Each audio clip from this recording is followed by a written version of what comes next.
at sa kanyang pamilya may pananagutan dito. Ang Chief PNP na gumawa ng mga hakbang na nag-pull out ng security police detail sa Office of the Vice President na ang layunin ay ipakita ang power tripping ng gobyerno ni Marcos. Ibig sabihin, walang respeto si Marbil sa pangalawang pinakamataas na leader ng bansa.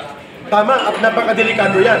If the Chief PNP cannot respect or afford courtesy sa pinakamataas na pangalawang pangulo ng bansa na inihalal, how can we expect the Chief PNP to respect ordinary people?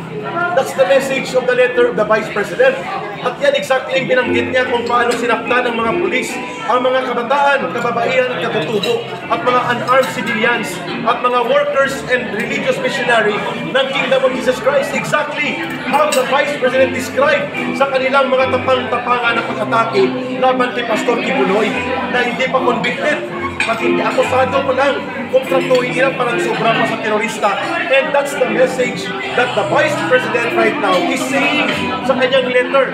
Kung gano'n ang pagtrato nyo sa akin bilang Vice Presidente at sa aking mga nasasakupan, pati pamilya ko, na elected siya ng tao, gano'n din ang ipinapakita nito na napakadelikadong kalagayan if the Chief PNP acts like as the head of a private armed group na ganyan ang kanyang pagpapatakbo ngayon ng Philippine National Police. Nakakalungkot ito.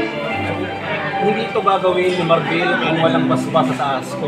Kung ano yung kasabihan na kung ano yung puno, siya din yung bunga. Exactly kung mali ang ginawa ni General Marbil against the Vice President, President Marcos should order the recall of that illegal and anomalous order na mag-pull out ka ng security mo sa Vice President.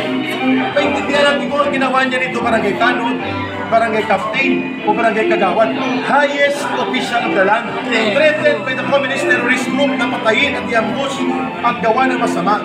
Tama po kung hindi involved si Mr. Marcos sa kabulastugan na ginawa ng Chief PNP Marbil na ito upang bastusin ang opisina ng Vice Presidente. Why is President Marcos silent about that anomalous order of pulling out security details to the Vice President?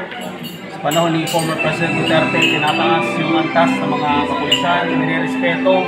Pero ngayon, parang napapasubo sa kahihiyan dahil sa mga hindi tamang ginagawa. General Marbil should resign so as Benhur Apanus. Kung hindi kaya ni Marcos na mag-resign kasama sila, unahin niya muna ito. Marbil is not promoting the highest professional standard for the Philippine National Police as a professional law enforcement organization. Marbil is promoting patronage politics, transactional politics like an armed goons na hindi dapat ginagawa sa PNP. Kawawa ang mga matutuwid at matitino ng mga opisyal ng PNP na nadadamay dito sa unprofessionalism, unethical conduct na ginagawa ng Chief PNP na ito. Ano yung feeling na nagagamit nila sa politika ang mga polis? Napakadelikado.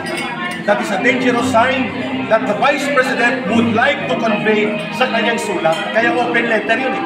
Because the Vice President believes that if the Chief PNP, the highest law enforcer officer of the country, cannot afford courtesy and respect to the Vice President, how much more can the people trust this Chief PNP na re-respetuhin niya ang batas?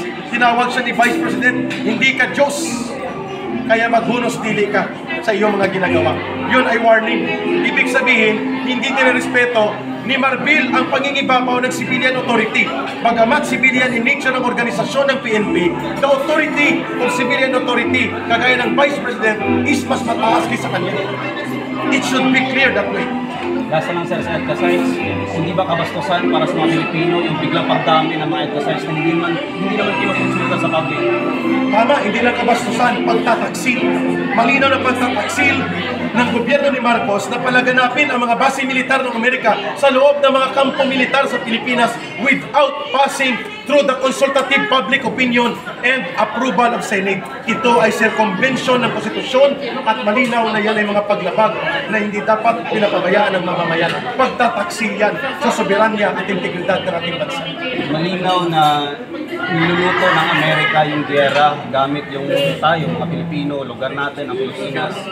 Sa tingin mo, handa ba ang Pilipinas sa giyera? Hindi tayo handa makipagdigma because we are not a people that promote war. We are a people that should stand for peace. Handa tayong pigilan ng digmaan. Yun ang ating dapat gawin. Against the law ang pag-promote ng digmaan, ang pag-promote ng nuclear weapons, at yan ang ginagawa ni Mr. Marcos. Kaya pipigilan siya ng mamamayan. Hindi tayo papayag na ibubulit tayo sa digmaang ikalulugmok at ikamamatay ng ating mga mamamayan at ng bansa. Sa tingin mo, anong rason, yung dahilan yung biglang pag-shift ni BBM sa kanyang foreign policy noon, friends to all, enemy to none, pero ngayon, America na lang yung parang Kaibigan niya. Malinaw. They want to recover more than $380 million ng mga ill-gotten wealth na na-frozen sa Amerika, and at least 4 or 5 properties nila na real estate sa New York.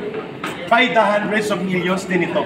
At ito, after all, ay nagpapakita ang kanyang bait-baitan at ang kanyang gimmick ng pangampanya using the Duterte at ang tema ng unity and continuity was all about themselves only. The powers that they have right now is not about the country. It's not about the people. It's about themselves. Yan ang babawiin natin sa kanila. Yan ang sisingin nilang taumbayan. para makuha yung kayamanan nila kapalit dugo ng mga Pilipino. Ay, hindi natin papayagan yun. Definitely. The people will not allow. Kaya may koalisyon kontra giyera, may mamamayan, Marcos alis dyan, at mayroon tayong pagkakaisa ng mga mamamayang Pilipino na hindi tayo papayag na ibulid tayo sa digmaan ni Mr. Marcos para lamang makuha ang gusto niyang yaman na babawiin niya yung mga ill-gotten wealth na ito doon sa bansang Amerika. Thank you.